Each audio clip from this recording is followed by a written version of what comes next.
أعوذ بالله من الشيطان الرجيم. بسم الله الرحمن الرحيم. يا أيها الذين آمنوا إن تطيعوا فريقا من الذين أوتوا الكتاب يردوكم بعد إيمانكم كافرين. وكيف تكفرون وأنتم تتلى عليكم آيات الله وفيكم رسوله ومن يعتصم بالله فقد هدي إلى صراط مستقيم۔ اے ایمان والو، اگر تم کہا مانو گے کسی فرقے کا اہل کتاب میں سے، تو وہ لوگ تم کو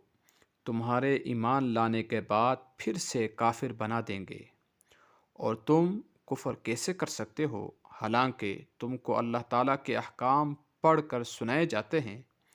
اور تم میں اللہ کے رسول موجود ہیں۔ اور جو شخص اللہ تعالیٰ کو مضبوط پکڑتا ہے تو ضرور بالضرور اسے سیدھے راستے کی ہدایت دی جاتی ہے۔ بسم اللہ الرحمن الرحیم۔ اس آیت مبارکہ کے اندر اللہ تبارک و تعالی نے مسلمانوں کو خطاب کر کے ارشاد فرمایا کہ تم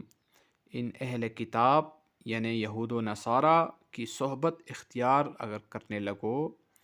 اور ان کے پاس اٹھنے بیٹھنے لگو اور ان کا کہا ماننے لگو اور ان کی اتباع کرنے لگو گے، تو پھر یہ ہوگا کہ اس کا انجام یہ ہوگا کہ یہ لوگ تمہیں دوبارہ کفر کی طرف چھوڑ دیں گے، کفر کی طرف تمہیں پلٹ کر چھوڑ دیں گے اور تمہیں کافر بنا دیں گے۔ اس لیے ان کے پاس اٹھا بیٹھا نہیں کرو، ان کی بات نہیں مانا کرو، اس لیے کہ یہ اہل کتاب یہود و نصارہ اسلام اور اہل اسلام کے ہمیشہ سے دشمن ہیں، ہمیشہ اس کوشش میں رہتے ہیں کہ مسلمانوں کو دین اسلام سے پھیر کر کفر اور شرک کی طرف لے آئیں۔ لہٰذا اگر مسلمان یہود و نصارہ کی صحبت اختیار کریں گے یا ان کے کہنے پر چلیں گے اور ان کی باتیں مانیں گے تو رفتہ رفتہ ان کی خباثت اور ان کی شیطنت مسلمانوں میں بھی سرایت کر آئے گی، جس کا آخری درجہ کفر تک پہنچ جانا ممکن ہو سکتا ہے۔ لہٰذا مسلمانوں کو نہ تو یہود و نصارہ کے ساتھ زیادہ اٹھنا بیٹھنا چاہیے، نہ ان کی باتیں سننی چاہیے، نہ ان سے تعلقات بڑھانے چاہیے اور نہ ان کی باتیں ماننی چاہیے۔ صرف ایک صورت ہے کہ ان کے شر سے بچنے کے لیے چلو ان کے ساتھ تعلقات ہوں تو وہ ایک الگ بات ہے، ورنہ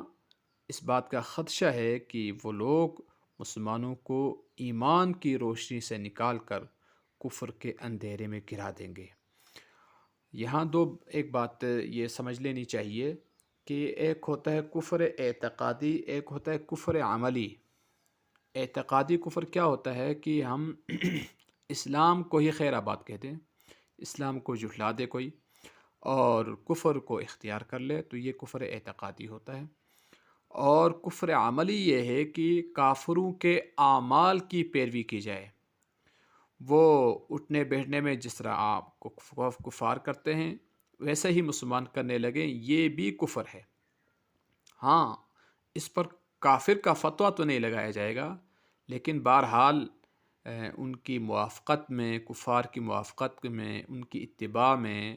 اور ان جیسا بننے کی کوشش میں ان جیسے اعمال کرنا، یہ بھی کفر ہی کا ایک شعبہ ہے۔ اس لیے کفار کے ساتھ ایک تو ان کے ساتھ صحبت بھی اختیار نہیں کرنی چاہیے اور ان کی باتوں کا اعتبار نہیں کرنا چاہیے۔ آج کل سارا معاشرے کے اندر بگاڑ جو پیدا ہوا ہے، لوگ اسلام سے دور ہوتے ہیں، قرآن سے دور ہوتے ہیں، دین سے دور ہوتے ہیں، اس کی ایک ہی وجہ یہ ہے کہ کافر لوگ اسلام کے اندر شبہات پیدا کرنے کی کوشش کرتے ہیں، دین میں نئے نئے شبہات پیدا کرنے کی کوشش کرتے ہیں اور ہم لوگ ان کی باتوں کو مان لیتے ہیں۔ جب ان کی باتوں کو مانتے ہیں تو پھر بہت ساری ان کی باتوں میں آ کر بہت سارے لوگ حدیث کا انکار کرتے ہیں، بہت سارے لوگ فقہ کا انکار کرتے ہیں، بہت سارے لوگ دین کے بہت ساری باتوں کا انکار کرتے ہیں۔ وجہ یہ ہے کہ یہ مسلمان ناسمجھ مسلمان، اپنے دین سے دور مسلمان ان کافروں کی باتوں میں آ جاتے ہیں، اور بعض جگہوں میں جا کر وہ صاف صاف اسلام کے بہت سارے صریح احکامات کا انکار کر بیٹھتے ہیں، اور یہ کفر کا باعث بنتا ہے۔ اس آیت کے اندر اللہ تعالیٰ نے مسلمانوں کو تنبیہ کی ہے کہ کفار کے کسی بھی فرقے کی اتباع مت کرو، ان کا کہا مت مانو، ورنہ اس کا انجام یہ ہوگا کہ تمہیں وہ لوگ اسلام کی روشنی سے نکال کر کفر کے ظلمت کے گڑھے میں دوبارہ پھینک دیں گے، جس کا مشاہدہ آج کل ہم کر رہے ہیں۔ اس لیے کفار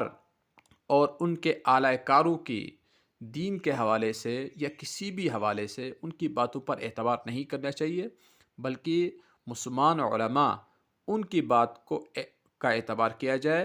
اور قرآن و حدیث کو خود کوشش کرنی چاہیے کہ سمجھنے کی کوشش کرے، اور علماء کی صحبت میں بیٹھے۔